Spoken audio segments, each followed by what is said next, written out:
In the present, privately created bank credit is legally convertible to government-issued fiat currency, the dollars, loonies, and pounds we habitually think of as money.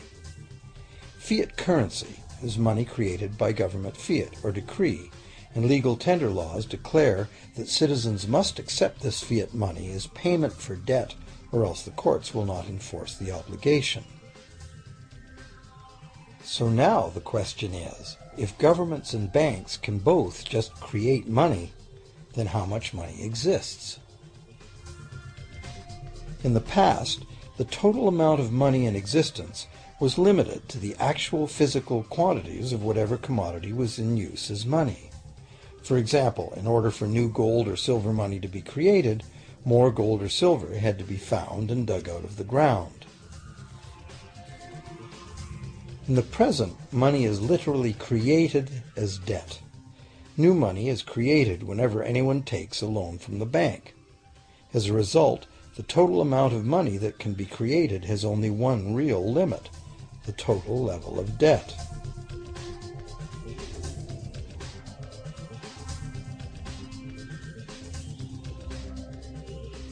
Governments place an additional statutory limit on the creation of new money by enforcing rules known as fractional reserve requirements. Essentially arbitrary, fractional reserve requirements vary from country to country and from time to time. In the past, it was common to require banks to have at least $1 worth of real gold in the vault to back $10 worth of debt money created.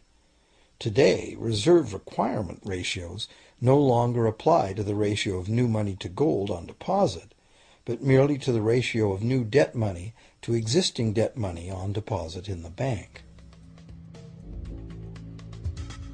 Today, a bank's reserves consist of two things: the amount of government-issued cash or equivalent that the bank has deposited with the central bank, plus the amount of already existing debt money the bank has on deposit. To illustrate this in a simple way, let's imagine that a new bank has just started up and has no depositors yet.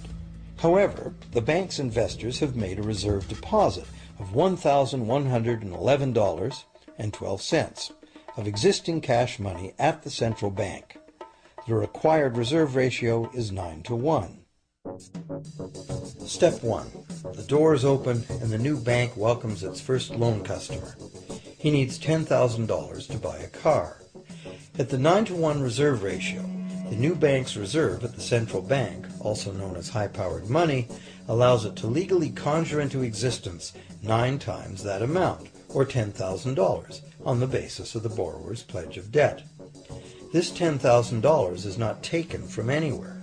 It's brand new money simply typed into the borrower's account as bank credit. The borrower then writes a check on that bank credit to buy the used car.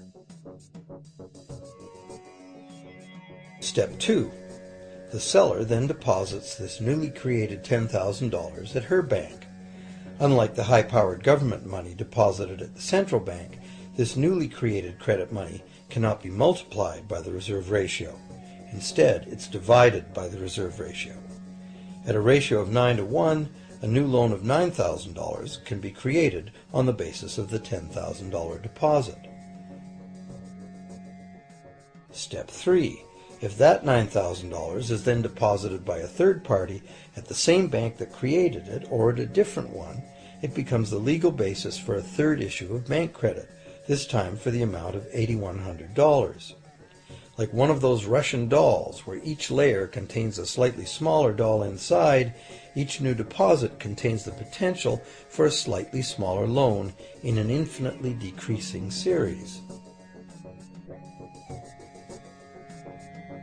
Now, if the loan money created is not deposited at the bank, the process stops. That's the unpredictable part of the money creation mechanism. But more likely, at every step, the new money will be deposited at a bank, and the reserve ratio process can repeat itself over and over until almost $100,000 of brand new money has been created within the banking system. All of this new money has been created entirely from debt, and the whole process has been legally authorized by the initial reserve deposit of just $1,111.12, which is still sitting untouched at the central bank. What's more, under this ingenious system, the books of each bank in the chain must show that the bank has 10% more on deposit than it has out on loan.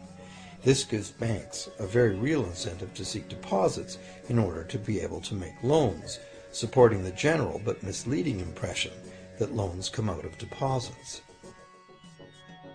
Now, unless all the successive loans are deposited at the same bank, it cannot be said that any one bank got to multiply its initial high-powered money reserve almost 90 times by issuing bank credit out of nothing. However, the banking system is a closed loop. Bank credit created at one bank becomes a deposit in another, and vice versa. In a theoretical world of perfectly equal exchanges, the ultimate effect would be exactly the same as if the whole process took place within one bank. That is, the bank's initial central bank reserve of a little over $1,100 allows it to ultimately collect interest on up to $100,000 the bank never had.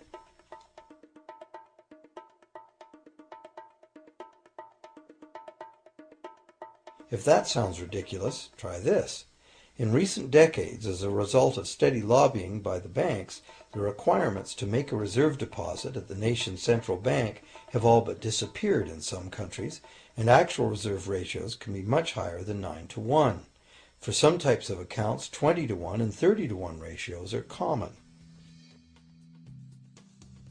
And even more recently, by using loan fees to raise the required reserve from the borrower, banks have now found a way to circumvent reserve requirement limitations entirely. So, while the rules are complex, the common sense reality is actually quite simple. Banks can create as much money as we can borrow.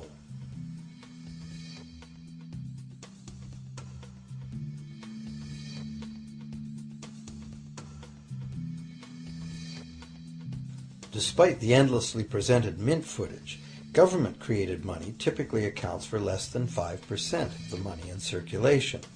More than 95% of all money in existence today was created by someone signing a pledge of indebtedness to a bank.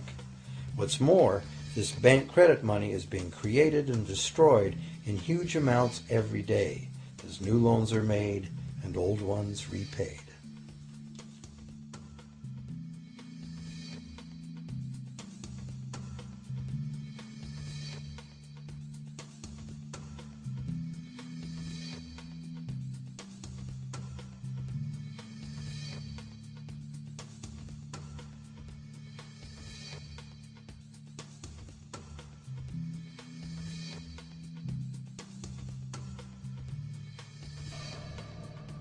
Banks can only practice this money system with the active cooperation of government.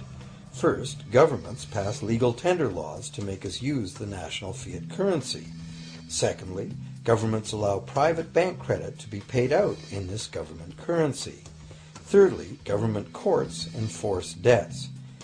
And lastly, governments pass regulations to protect the money system's functionality and credibility with the public, while doing nothing to inform the public about where money really comes from. The simple truth is that when we sign on the dotted line for a so-called loan or mortgage, our signed pledge of payment, backed by the assets we pledge to forfeit should we fail to pay, is the only thing of real value involved in the transaction. To anyone who believes we will honor our pledge, that loan agreement or mortgage is now a portable, exchangeable, and saleable piece of paper. It's an IOU. It represents value and is therefore a form of money. This money the borrower exchanges for the bank's so-called loan.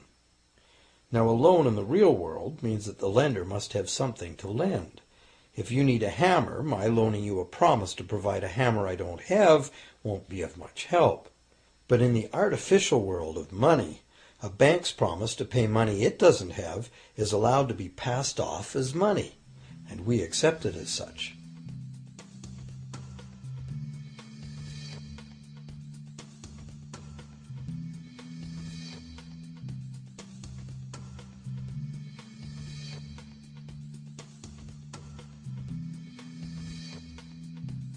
Once the borrower signs the pledge of debt, the bank then balances the transaction by creating, with a few keystrokes on a computer, a matching debt of the bank to the borrower.